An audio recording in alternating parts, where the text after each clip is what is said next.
Hola amigos míos, amigos de la historia, y ya esta época que estamos describiendo, yo diría hijos de esta historia. A quienes me escuchan, yo les preguntaría, vamos a ver, ¿en qué año ha nacido? Porque aquí los tenemos año por año, todo el siglo XX. Y ahí es donde es interesante situarnos y haciendo, como decimos desde el principio, una lectura lineal, cronológica, simultáneamente podemos hacer una lectura transversal, que es la de la concordancia de los hechos simultáneos. Quizás es interesante para usted el mirar el año y ver algunos elementos de lo ocurrido en ese tiempo. Pero simultáneamente yo le haría otra pregunta. ¿El Concilio Vaticano II es ya algo muy antiguo? Depende cuándo ha nacido, naturalmente. En todo caso, ya iniciados como estamos, francamente, en el siglo XXI, el Concilio Vaticano II es un hecho de hace 40 años. Por lo tanto, digamos, está ya lejano.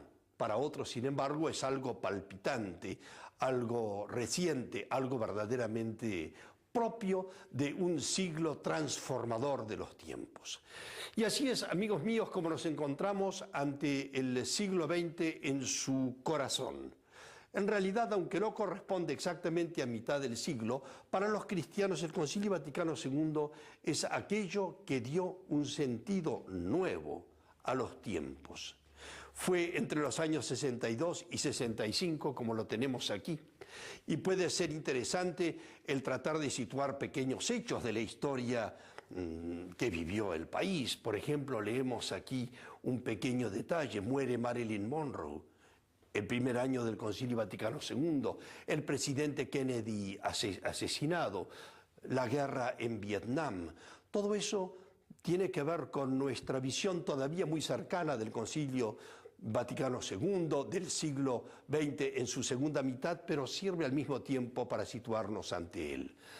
También quisiera decirles que en esta segunda parte de los paneles sobre el siglo XX tenemos con letras grandes los elementos típicos de este siglo particular: tercer mundo, concentración de las riquezas, imperialismo bancario, mercado de armas, terrorismo económico, secuestros, impuestos revolucionarios, las multinacionales. Todo eso es típico de este siglo. Todavía vemos desde el punto de vista de la Iglesia los grandes movimientos: Schoenstatt, espiritualidad de Carlos de Foucault, las misioneras de la caridad, la Madre Calcuta, todo eso, el Regnum Christi, los carismáticos, neocatecumenales, Comunidad Saint-Légy. Todo eso tiene que ver con la experiencia de una renovación profunda dentro de la Iglesia, como fue también la de los carismáticos.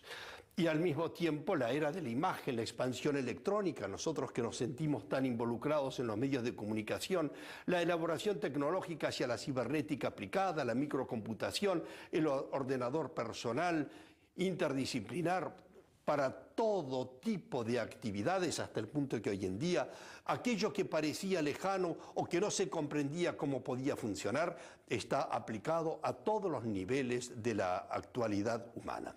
Mis amigos queridos, pongámonos ante el siglo XX. Será una motivación para hacer el viaje hacia las fuentes, porque es aquí en donde, vista la historia en su integralidad, sobre todo la historia cristiana, empezamos a darnos cuenta de que algo formidable está pasando, a pesar de los pesares.